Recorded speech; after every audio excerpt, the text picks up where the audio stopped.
Good evening and welcome to the third of four forums with candidates for office for the November 3rd elections that is brought to you by Cayuga Community College and the Citizen. I'm your moderator, Guy Cosentino. On November 3rd, voters across the nation will go to the polls to vote for president and members of the House of Representatives. Really, those elections seem to be taking the oxygen out of everything, but there are other races in New York, especially for the New York State Legislature. All 63 members of the Senate are up and 150 members of the Assembly. And we've brought you some of those forums already, and we'll do another one on Tuesday, the 27th. Cayuga County has three Senate seats. One is the 54th, and that has incumbent Senator Pamela Helming. She was here last week or 2 weeks ago to do an interview. And then we held on Tuesday the forum for the 51st Senate District that is open for the first time in more than 30 years with the retirement of Senator James Seward, who's not seeking re-election. And that was with James Barber and Peter Barker. Tonight we bring you the forum for the 50th Senate District. That has been a seat that has been vacant since literally January with the resignation of first-term Senator Robert Antonacci, who became a New York State Supreme Court judge after serving only 1 year in the Senate. A special election was called by the governor, and then it was canceled because of COVID-19, as many special elections were. The 50th district is a district that includes about half of the city of Auburn and half of the northern half of Cayuga County and much of Onondaga County outside of the city of Syracuse. This year we are delighted to have both candidates who are running in this race. We have Angi Renna, who is on the the Republican, Conservative, and Independence Party lines, and John Mannion, who is returning to the studio. He ran against Mr. Antonacci 2 years ago. He is on the Democratic and Working Families line. With COVID-19 and the worldwide pandemic, we have had to change the way we do forums. You might notice, if this is the first time you're tuning into one because this race is important to you, Jeremy Boyer is still asking the questions. He's the executive editor of The Citizen, whose weekly column appears on the editorial page of The Citizen, but he is not in the studio. He is remote. You will be hearing his voice and seeing his picture on the screen. We've also limited the number of individuals in the studio to our camera person, the two candidates, and myself. Usually we have a student who is a timekeeper. I will play that role today. Our candidates who are sitting in the order of their opening statements are, as I said, Angi Renna, who's on the Republican, Conservative, and Independence Party line, and John Mannion, who's on the Democratic and Working Families line. We appreciate them appearing today. I'm told this is only their second televised debate, so welcome to the studio. We flipped a coin beforehand how we're going to go back and forth. Ms. Renna, you have 2 minutes. You're on the Republican, Conservative, and Independent lines. You have 2 minutes for your opening statement. Thank you very much. I appreciate it. Thank you to Cayuga Community College. Thank you to The Citizen, to Guy, Jeremy, John for joining me, and all of you that have made it possible to be here with you. It is an honor to be able to have this time to share ideas. I am a mother of twin boys that are 23. I am a small business owner, and I'm a community supporter. So I have been in the district for over 25 years. And I moved here, raised my family here, fell in love with the area, and am proud to be a part of Central New York. My small business is in financial management, which I have done for over 25 years, and my clients are just like you and I. They are nurses and teachers and police officers and factory workers, and I am proud to support them and help them throughout their retirement planning, to help them find solutions so that they can have an affordable and comfortable place to live here in Central New York. And that is the reason why I've decided to run. That is the reason why I have been involved in making sure that we keep New York State accountable. And so it was, for me, not a time to sit back and complain about things, but a time to get involved and to make things happen, which is why I've been working very diligently since I got into the race to make the plans to move Central New York forward, to move the 50th district forward, and I've got plans to do so, and I'm looking forward to sharing those ideas today with all of you. So with that, John, thank you for having this time with me to share our ideas, and I look forward to it. Thank you. We'll now hear from John Mannion, who's on the Democratic and Working Families lines. Welcome back to the studio. Thank you for having me on. Thank you for having me on, Guy, and thank you to CCC and the Auburn Citizen for hosting, and thank you, Angie, for joining. I appreciate the opportunity. I was born in Central New York. I was born on Tipperary Hill in the city of Syracuse, and my parents were blue-collar workers. My grandparents came here to make a better life for themselves, and they did. The opportunities that this country and this region affords us are tremendous. And I want to make sure, as a native Central New Yorker, that we continue that in the right direction. I've been a teacher for over 27 years, an advanced placement biology and chemistry teacher. And in this time, in the midst of a global pandemic, and in a time where we're worried about our waterways, we need someone with the scientific background who understands the science of things at the cellular and molecular level to be able to make sure that we have legislation that works for us and we're proactive when it comes to some of our concerns in our environment. I also come with an education background, which means I get to see the problems that our society has right at the grassroots. I promise to be a strong advocate for the children of this region.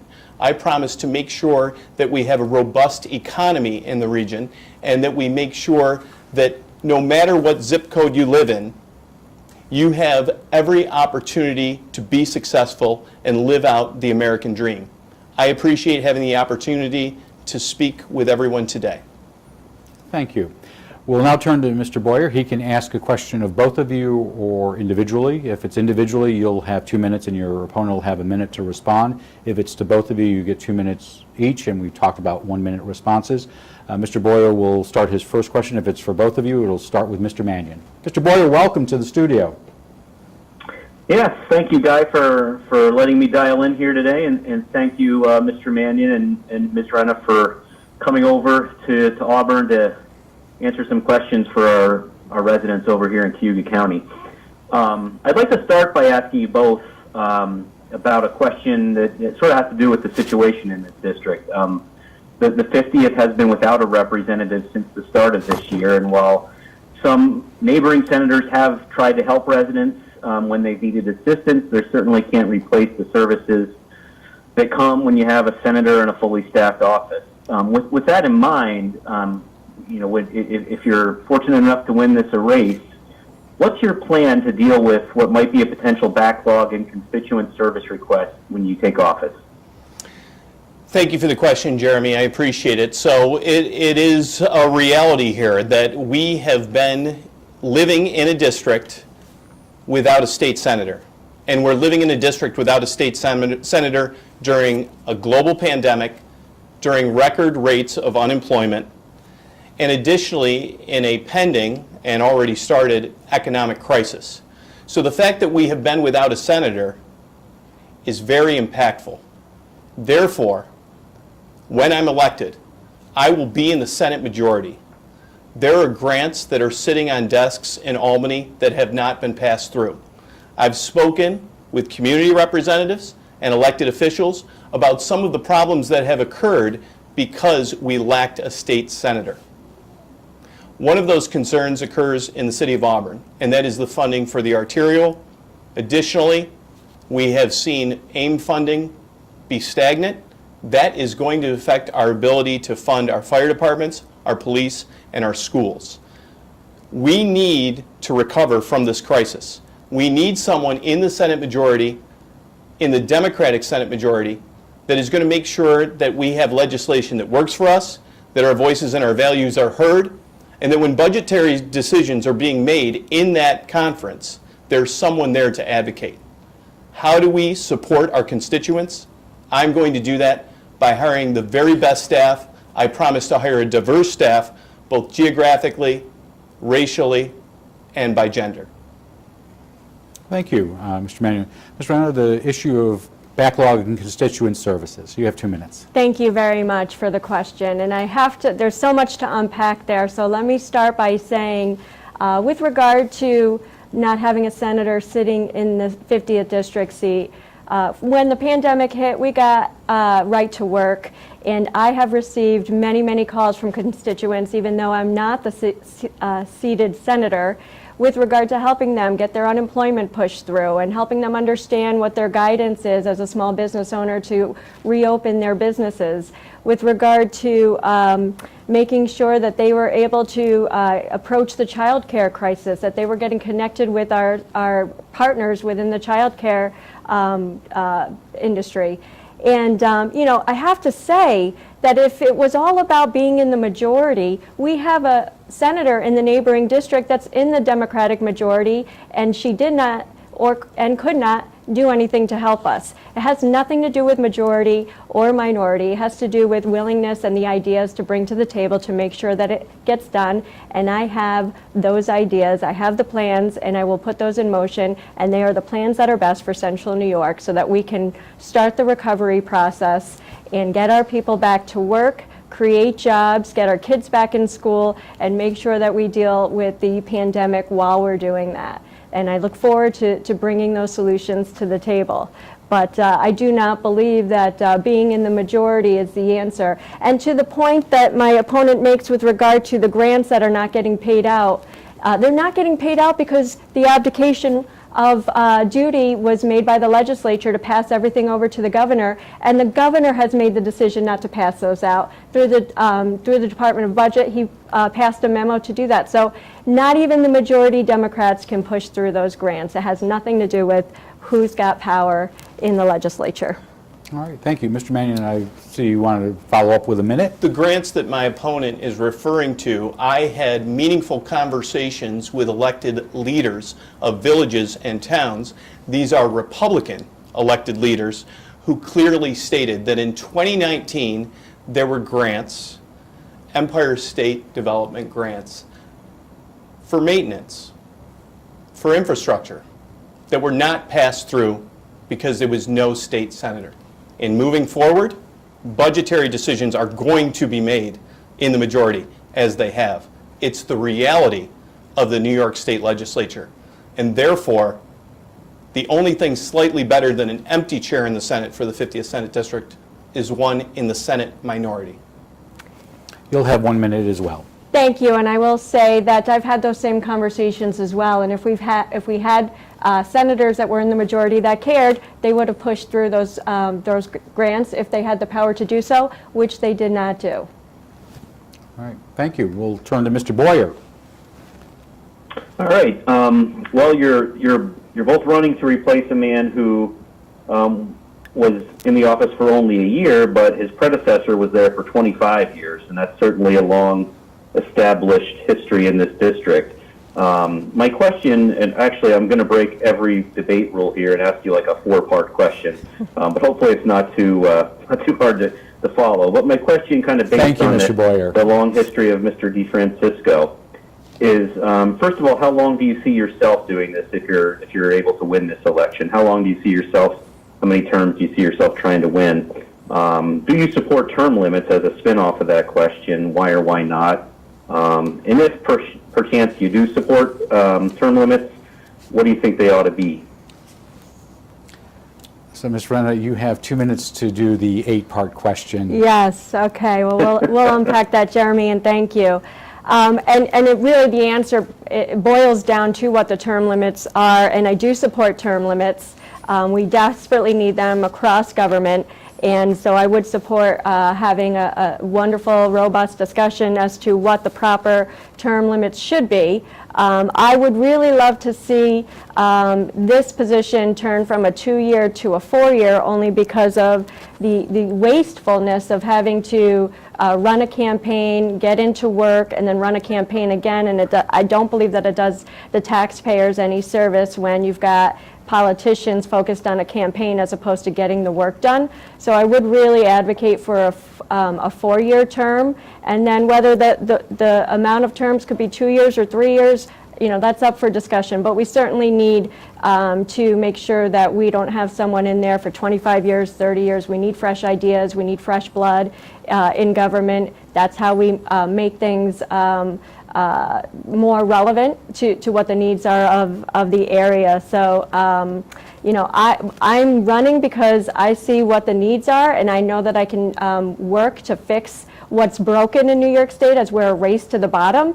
And so however long that takes, but I'm hoping I can do it sooner rather than later. Thank you. Mr. Mannion, on this issue of term limits, the multi-part question. Yeah, so I've been a teacher for 28 years, a biology and chemistry teacher teaching at the college level, and I love what I do. And I'm not really ready to leave my profession because I love it so much. But along with that, I have not been corrupted by the political system. And I come at this with a fresh view of it. I love what I do, as I said. I am compelled to run for this because I have a level of frustration with how government occurs and some of our elected officials. I have great respect for Senator DeFrancisco. He was a powerful senator and a well-liked senator, and that's because I believe he led with honesty.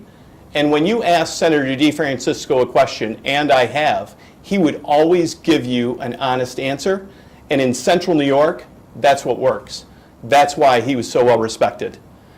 I'm not concerned with how long I'm going to serve. I'm worried about the 2021-2022 legislative session. That is what we have to worry about because we are against a lot of challenges here and a major crisis that we're trying to get through.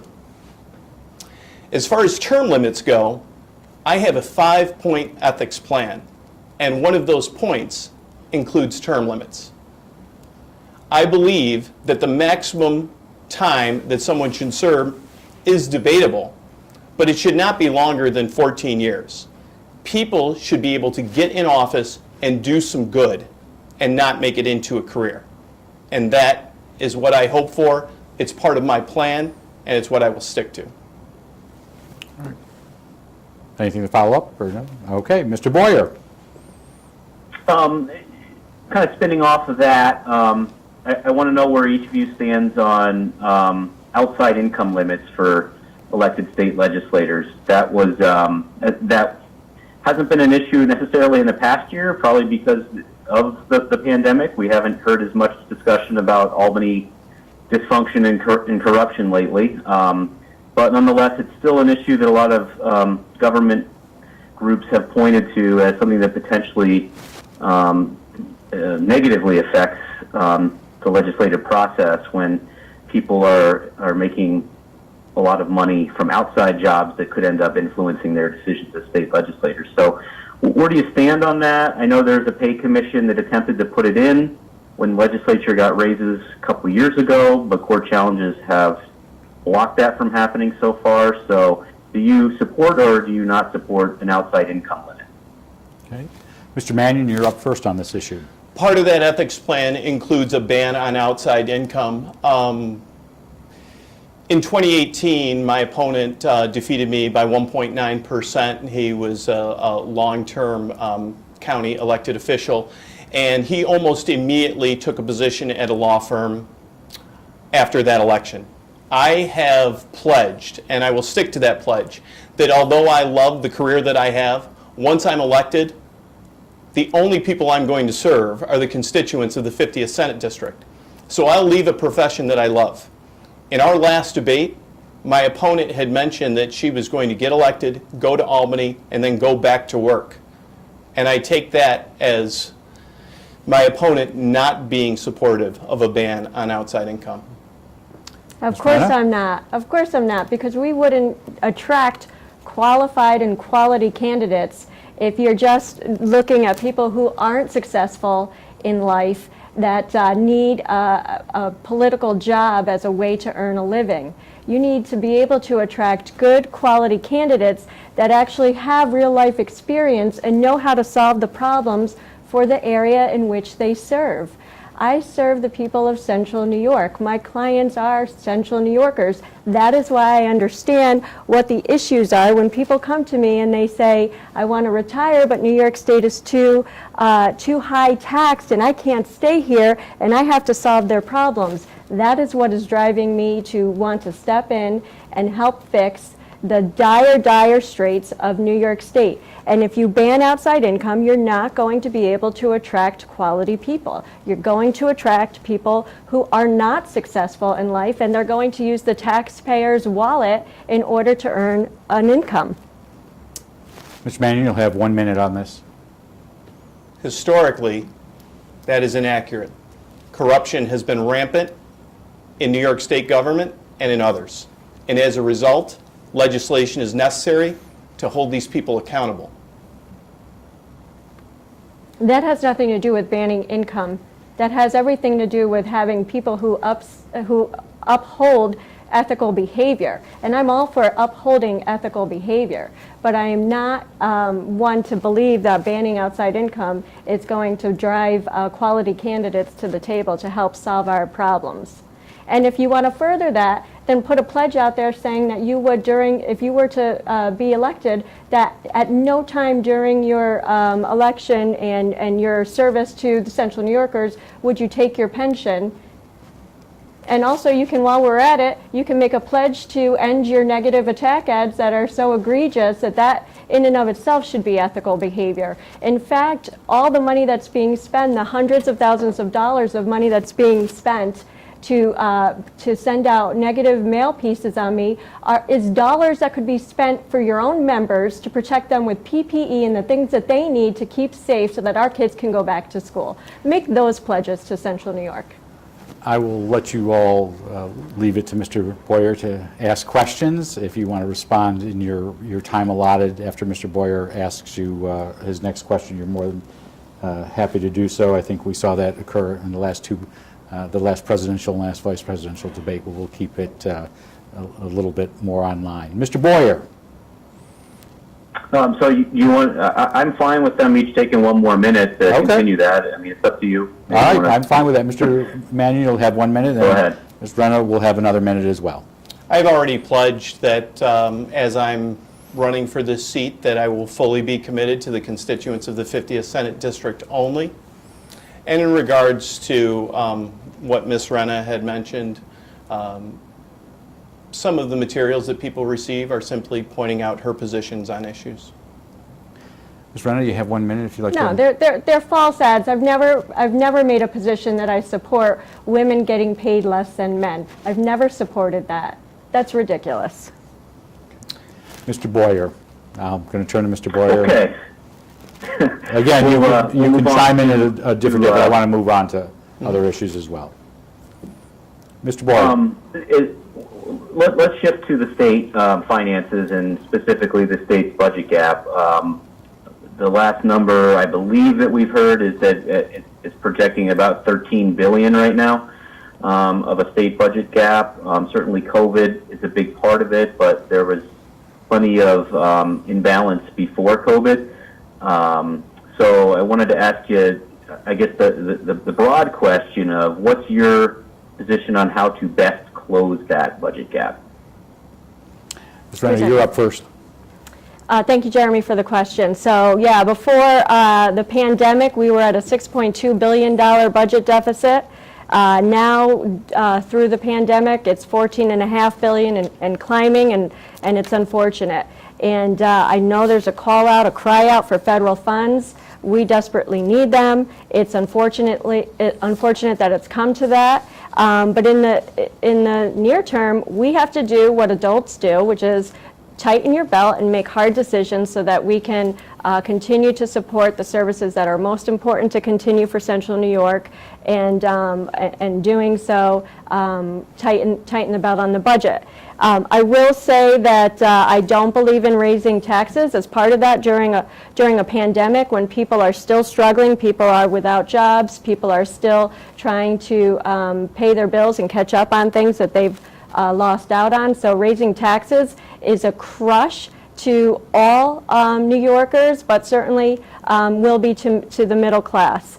But I will point to Medicaid as one of those areas where the comptroller did a fantastic job and continues to do a fantastic job with oversight with Medicaid, and in the last few audits that he has done has recovered, or uncovered, I should say, over $1.6 billion of improper payments through Medicaid. And so that tells me that we need greater oversight of payments and how they're being spent.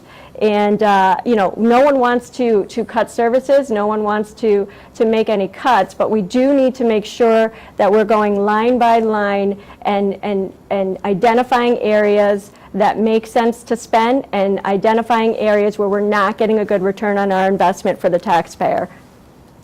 Thank you. Mr. Mannion, you'll have 2 minutes on the issue of the 13.5, 14.5 budget gap. Thank you. So I do agree that right now we're going through a time where we certainly have to look at both sides of this budget, and that could mean looking at places where there are duplication of services or waste. That's absolutely necessary. We have a major budget gap to fill. We are going to need additional revenue streams for sure. I will say this, that of the citizens of the 50th District, the middle class people, the hardworking people, the people that pay income taxes and property taxes, the students that are in classrooms, our healthcare facilities, those institutions and those people, we are not going to balance the budget on the backs of those. Therefore, we do have to look at additional revenue sources. Mobile sports betting is one of those. But additionally, I think we have to look to the 1% of the 1% that have benefited greatly from this state, the systems that existed in the state, and the human capital that works for those individuals. We're not talking about anybody that lives in the 50th Senate District having their taxes raised.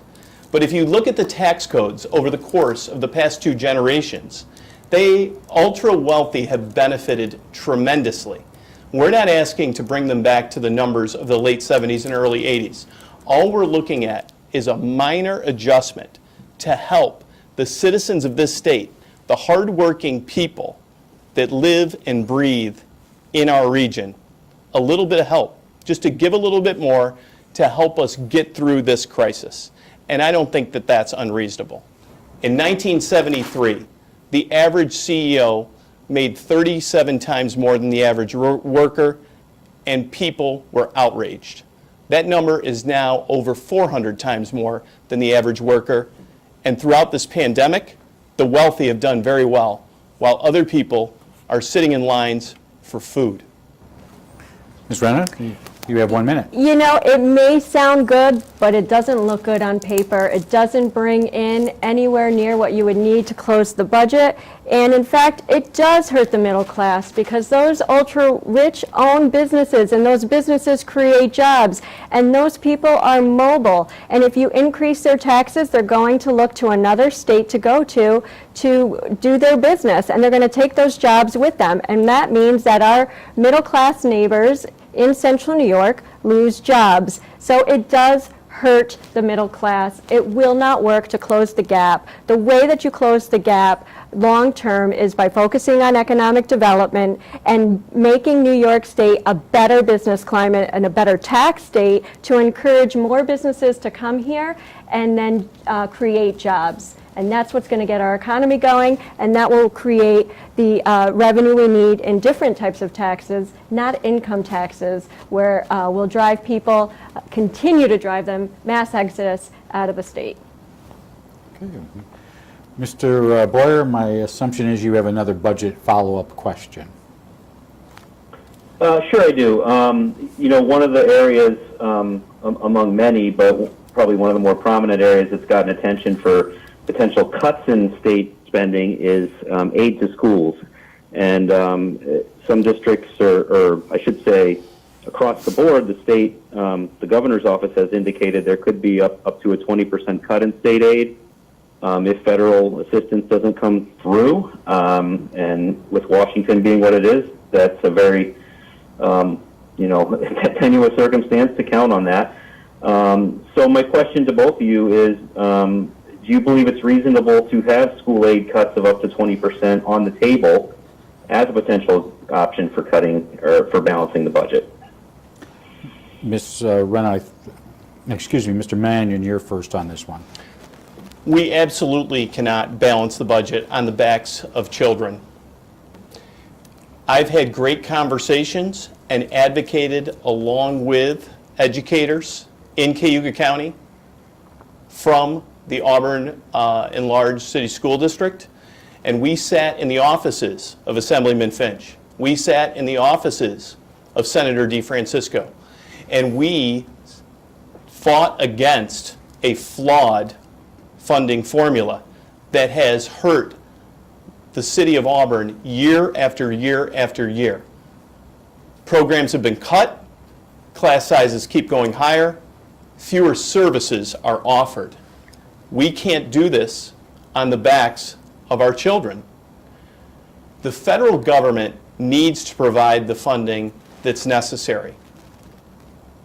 And we have been bypassed. And I'm afraid part of that is because of the political climate that we exist in. So I have promised to always be a strong advocate for the children of the 50th Senate District. A friend of mine said this to me one time, and he heard it he took it out of a quote from a quote book, which was, "The downfall of a civilization is obvious when it fails to fund the education of their youth."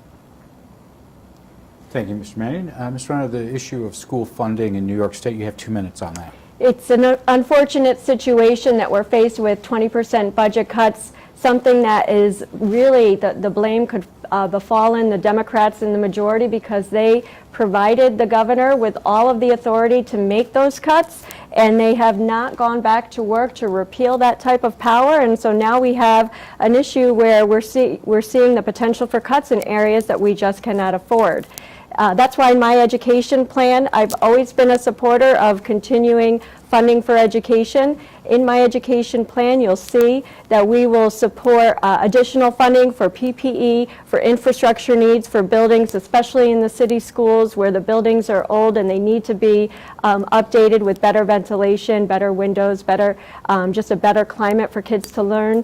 We need to fund tech packs and Chromebooks. We need to make sure that we have all the resources these kids need to be successful in the instance that they can't get back to school, but with the priority that we do get them back to school.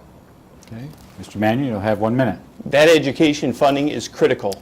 Senator DeFrancisco has been mentioned throughout this debate. He was a powerful man. He was in the majority. And that's why our schools were funded to the extent that they were. When the 2021-2022 legislative session starts, I will be in the majority. And I'll make sure that every dollar that is deserved of the children of this district comes back. Mr. Renna, you'll have a minute. The fact of the matter is our schools received more funding under GOP majority than they did under the Democrat majority. So Central New York does better when the Republicans are in the majority. Central New York does better when we have a Republican senator in the seat for the 50th district. Mr. Mannion, you'll get a minute. I'm not sure where that number is coming from. Hey, Ms. Renna, if you'll... Well, look at the budget numbers and what's been passed over the years, and you'll see. All right. I'm going to take a quick break right now just to tell everyone where we are and what we're doing here. You are listening to the candidates for the 50th Senate District. This is a forum, the third in a series of 4, that is hosted by Cayuga Community College and The Citizen. Asking questions is Jeremy Boyer, the executive editor of The Citizen. I'm the moderator, Guy Cosentino. We have in the studio today Angi Renna, who is on the Republican, Conservative, and Independence lines, and John Mannion, who is on the Democratic and Working Families lines. We're about halfway through, and we just wanted to let people know, if they're just tuning in, what we're talking about. Mr. Boyer.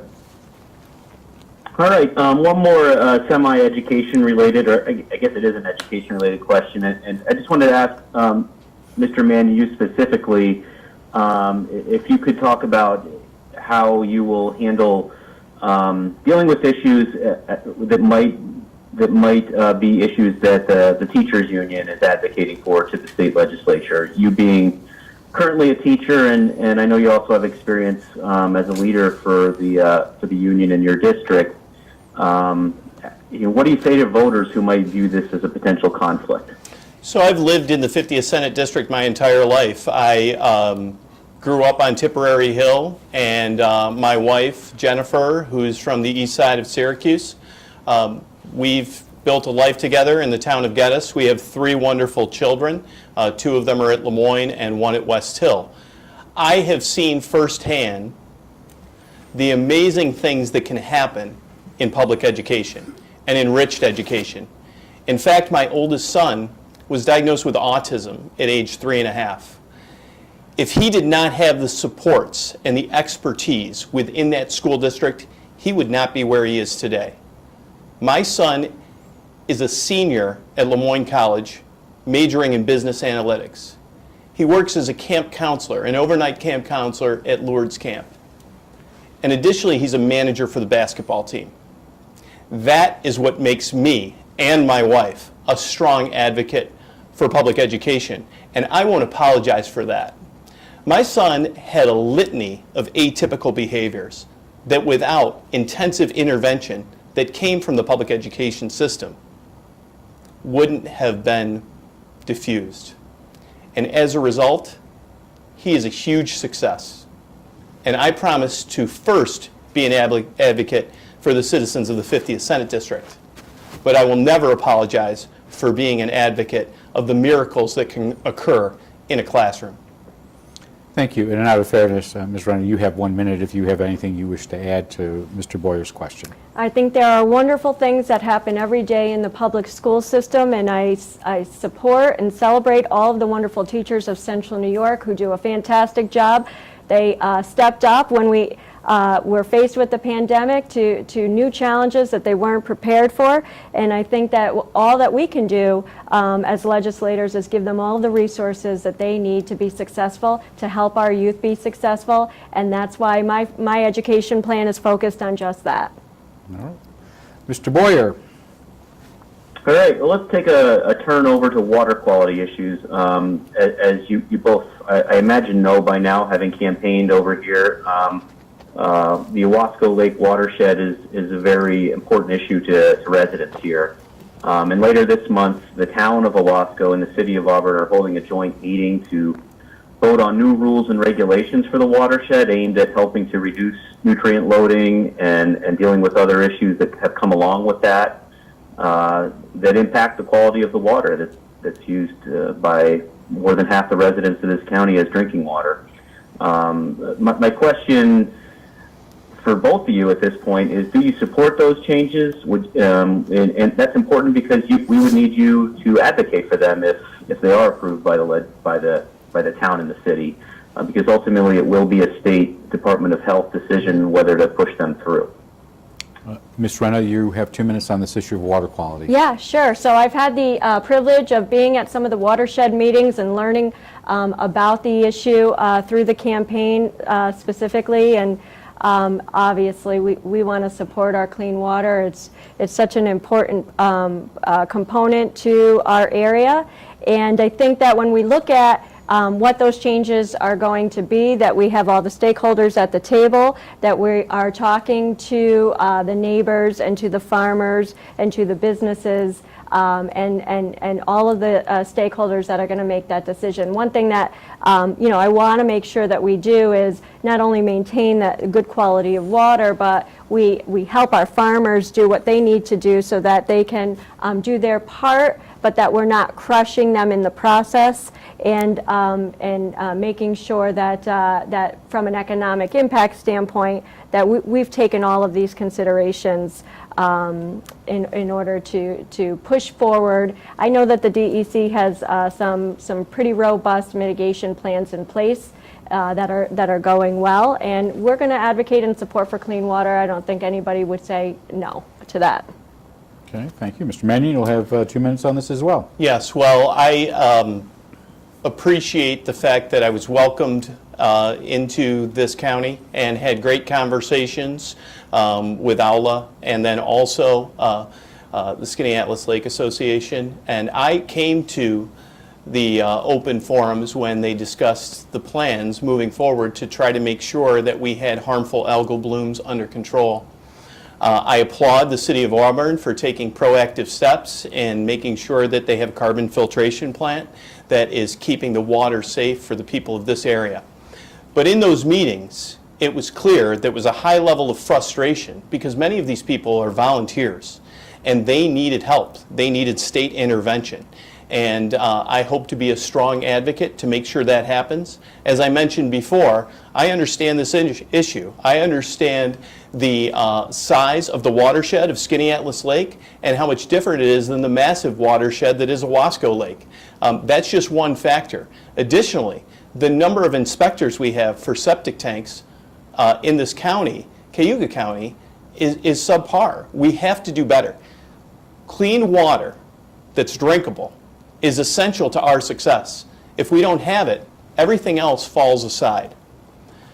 In my county, many areas are served by Skinny Atlas Lake in a pipeline that was built a very long time ago with no pumps.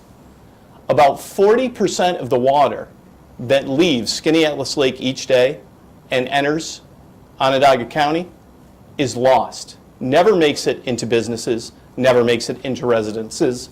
And that's why, as we get through this crisis, we shouldn't just be throwing money at certain organizations and benefiting the ultra wealthy. We should be investing in our infrastructure. Thank you. Mr. Boyer. All right. Sort of a spin-off to that question is in dealing with one of the issues for the lake and for all lakes in upstate New York has been the proliferation of harmful algal blooms, and one factor that scientists tend to agree on is that the warming waters are a factor in why we're seeing so many more of those these days. And so addressing climate change is sort of a factor in dealing with water quality.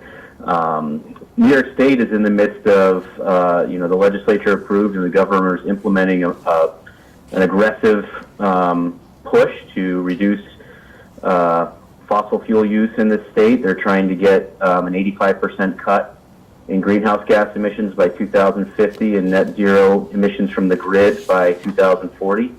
70% of sources from renewable energy by 2030.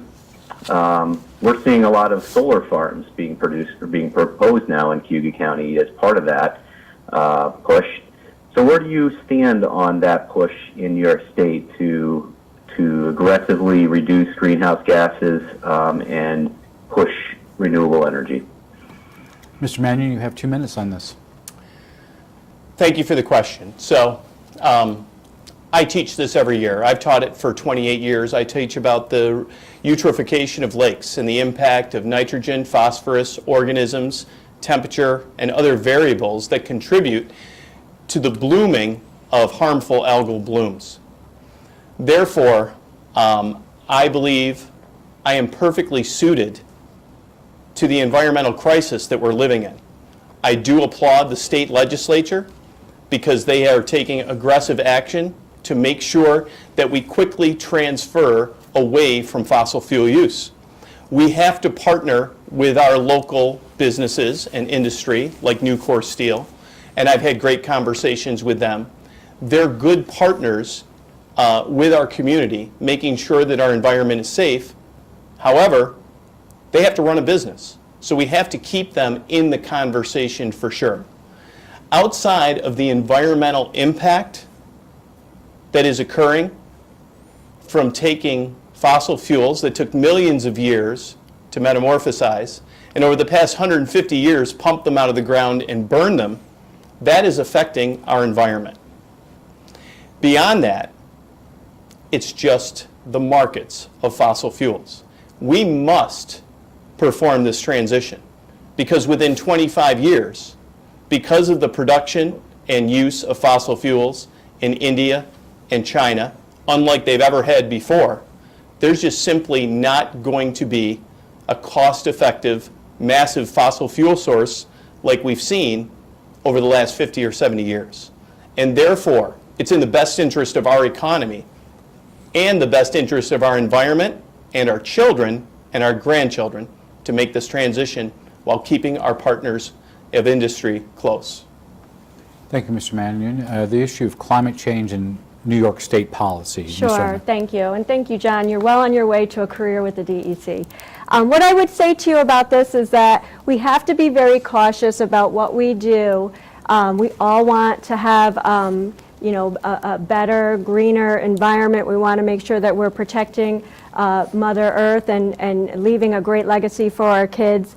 We also need to make sure that we are not creating an unlevel playing field for New York State and its businesses. So I would like to see some action and some movement more on the federal side as opposed to state side, where we create all of this legislation that we're not ready for to implement, and now all of our businesses can't compete and businesses are moving out of state because of it. So we do need to address it. They're big concerns. The action plan would probably be to work with our federal partners and get something done on the federal level that all states have to participate in, instead of New York being, trying to be a pioneer here and losing more businesses because of it.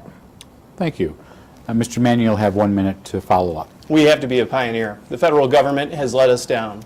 They have rolled back many protections, including inspections of methane lines, and as a result, our problem of climate change is being exacerbated. So, when we lack clean water, when the harmful algal blooms come back to Owasco and Skaneateles, property values drop, tourism stops, industry leaves. We have to keep our water clean. And New York State has been a leader in this because they have to be. Okay. Ms. Renna, you'll have 1 Well, minute as it's well. not going to be a change that happens overnight, and so legislation is not going to reduce the warmer temperatures and help the algal blooms overnight. We need to work with our federal partners for a plan and impact that plan, and that's the best way to go about it to protect all of our stakeholders. Okay. Thank you. Mr. Boyer. I want to make sure we get to talk a little bit about the New York State COVID-19 response. I think, Ms. Renna, you've alluded to the emergency powers that the governor retains at this point. They were given to him in March when we were just seeing the COVID-19 emerge as a threat, and the idea was we needed to be able to make quick decisions related to that on a statewide basis. Now that we're 6+ months into it, is it time to rescind that power from the governor? And that's for both candidates. And you have 2 minutes to expand on your earlier comments. So there's two decisions that were made with regard to giving the governor full authority. One was in dealing with the health crisis. The other was in dealing with the budget. And when he was given full authority to deal with the health crisis, at that time, the legislators thought that they were doing the best thing that they could. We did not know a lot about the pandemic. We did not know a lot about the virus at that time. And in order to make some quick decisions, I guess that was the best course of action. Well, here we are now, many, many months later. We've got control in our area of the virus. We know a lot more about it. And it's gone on a little too far. I feel like the legislature has abdicated their duties, and it's time to go back to work. So I think now is the proper time to be rescinding the governor's powers. We can go back to the table and talk about what decisions need to be made from here that are going to be the best decisions for the state, certainly for the 50th district, and certainly when you're looking at the regional approach. When don't forget, when we shut down and then started the reopening process, we went to a regional approach, which was a great way to handle it. But it's almost like it's been abandoned now. No one knows what phase we're in, and we have no plan to move forward for New York, but with maintaining a pretty consistent infection rate. So it is time, in my mind, to get those powers back into the hands of the legislature, get them to do the job that we've elected them to do, and move forward. Thank you, Ms. Renna. Mr. Mannion, you'll have 2 minutes on this subject. I'm proud to live in New York State, and I'm proud to have lived my entire life in central New York. We've had very strong leadership at the state level and at the local level, and all of those leaders have applied science to their decision making. We needed swift, decisive action. to make sure that we kept this virus in check. And fortunately for us, we have A-plus healthcare institutions and systems within our counties that make sure that we could get the people the health care they need, and beyond that, we could keep the virus in check using our tracing and our testing mechanisms. It has been a challenge, and our leadership has been strong. Other places in this country are suffering and prolonging not just the impact of the pandemic, but the economic impact that's present. And therefore, I'm sure that we're going to continue to apply science to decision making. We're going to make sure we do everything we can to keep the infection rate low. What has changed recently, and it was what is causing an increase in infection rate, is the fact that we're trying to provide an enriched education for children, both at the higher ed level and K through 12. And as a result, we are congregating people. And as a result of that, viruses will spread.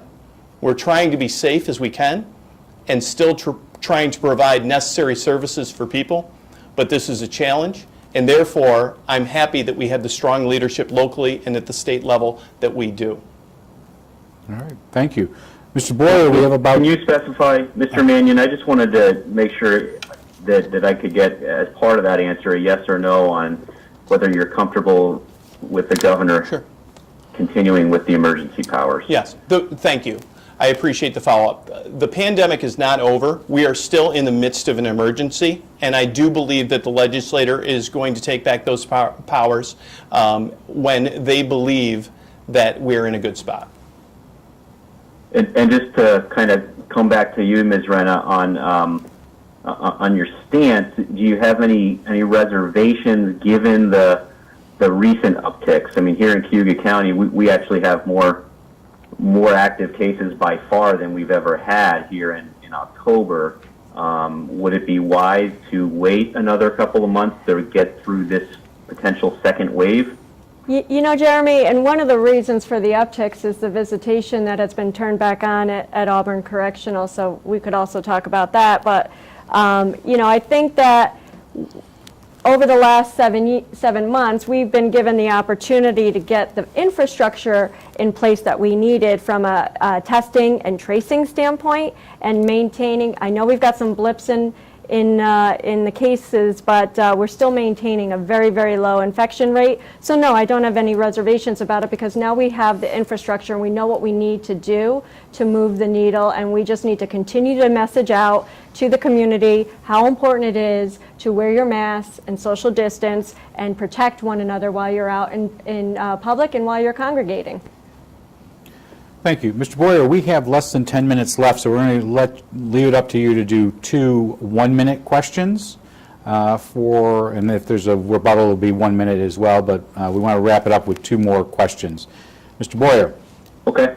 Well, it's possible this may be only one question then, but I definitely want to make sure we get the cash bail because that's been a big issue for the state legislature. The new law that went into effect at the start of the year eliminated cash bail for most crimes, and after concerns were raised about some dangerous offenders getting released, then they amended the law and they put some additional charges into the bail eligible list.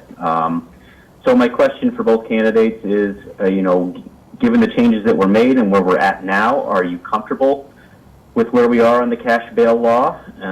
And sort of another facet of that, what's your thoughts on the underlying reasoning for doing this in the first place, and that some people are saying cash bail was discriminating against poor people who you know, don't have the money necessarily to pay the bail, even though maybe a wealthier person charged with the same crime would.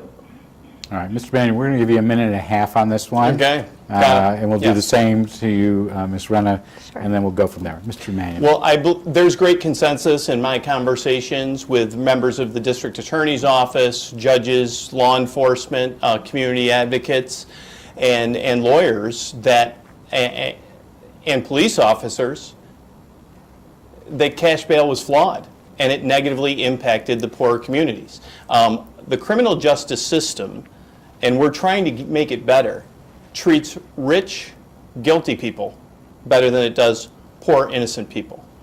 Somebody that's charged with a crime that they're innocent of and they can't pay bail, they're guilty because they can't get out of jail. There's great consensus that that's flawed. When the reform came, and across basically every constituent group, there was agreement that we had to eliminate cash bail, like is the case in other states, that we didn't get it right. And when a reform occurred and legislation went through the majority conference, we had no senator at that time. We had no senator to bring the voices and the values of Central New York to make sure that we get this legislation right. And we do still have work to do.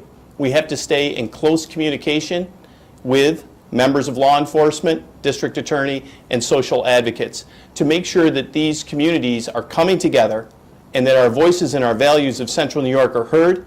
I believe I can build that bridge because I have great relationships. I have family members in law enforcement. Many of my friends are in law enforcement, and I'm closely connected to the community that wants change. Ms. Renna, you'll have about a minute and a half as well. Sure. Well, and as Mr. Mannion knows, I have just about every endorsement from the law enforcement community, and solely because of this reason, I'm on the right side of it. No one is saying that we want someone who steals a loaf of bread to have to stay in jail undue, but certainly there were issues with bail reform that still need to be fixed, and the Democrats are just pushing against it. Listen, when you still have, as cash eliminated, violent crimes like assault and stalking and menacing and crimes against children, then it's not the right bill, and that's not the right law, and that's what we need to fix. New York State is the only state that has taken away judges' discretion when it comes to determining whether this is a violent repeat offender and should they remain behind bars until their day in court. And so, we've got to work on these issues. They're big issues. And then to have this unfunded mandate on the backs of the departments and the district attorney's office with regard to discovery, it's just ridiculous. And in addition to that, the discovery laws that created victims of these crimes and witnesses that are trying to do their part as community members, having their personal information released, and then the possible harm or intimidation that would come to them. This is just a bad law, and we need to work much, much harder to make it right. Okay, Mr. Mannion, you're going to have 30 seconds, and we'll give Mr. Renna the same. I'll just simply say that the representative we had left, and as a result, that legislation did not get a Central New York voice from the 50th Senate District trying to make sure that we got it right.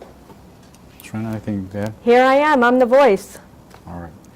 Thank you both. Thank you, Mr. Boyer, for your thoughtful questions. We're going to now turn and wrap up with our closing statements as we discussed at the beginning.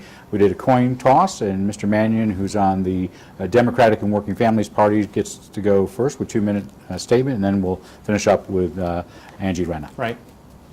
Thank you for having me here today. I have great connections with Cayuga County and the city of Auburn. I've formed great relationships with many of your leaders, both civic leaders and then also, community leaders.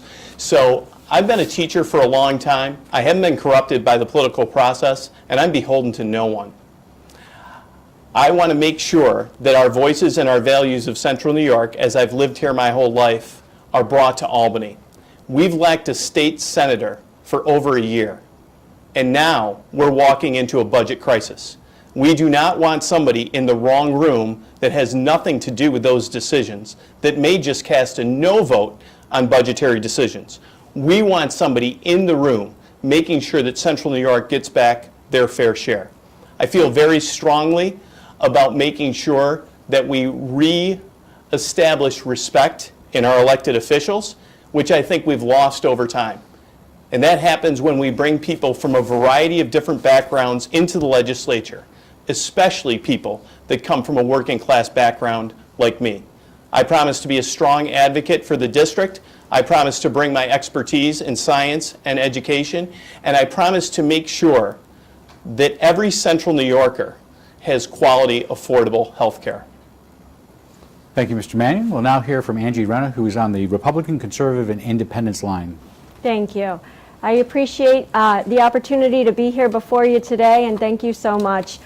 So as you know, I am a mother of twin sons. I'm very proud of them. They've graduated college and they're here earning a living, and that's a tough thing to do in this day and age. As a small business owner, just trying to make sure that we're doing our part with our clients to help them stay in New York State, which is a very unaffordable state for many people on a fixed income. These are the reasons why I'm running to be your next state senator. These are the reasons in my background with 25 years of financial management is why I've already got the plans in place to help us get through a pandemic, and it makes me uniquely qualified to bring us through this and get us to recovery and then beyond, and create economic opportunities for all of us so that we can stay in New York, a place that we love, central New York, and have a quality, affordable way of life. And I will just say that I'm very proud of the campaign that we've run. We're keeping it clean, we're doing our part, and we're just doing the hard work. I have traveled all over the district, which includes Cayuga County, and I've met some wonderful people, and I'm very happy to have those opportunities to bring the ideas and the plans forward to help this, this unique district of New York, and we're going to do a great job for all of us here. Thank you. Thank you. Thank you both for not only being here in the studio and helping with our students' classes and all that, but also thank you for putting yourselves out there. Not an easy task, especially in a COVID-19 world. We wish you well on the campaign trail, and whoever is the winner of, and don't raise your hand right now, but whoever is the winner of this race, you're always welcome in the studio to give Albany updates. Senator DeFrancisco, who we've mentioned a number of times, was, I think, most likely our longest serving guest. He was here on a regular basis.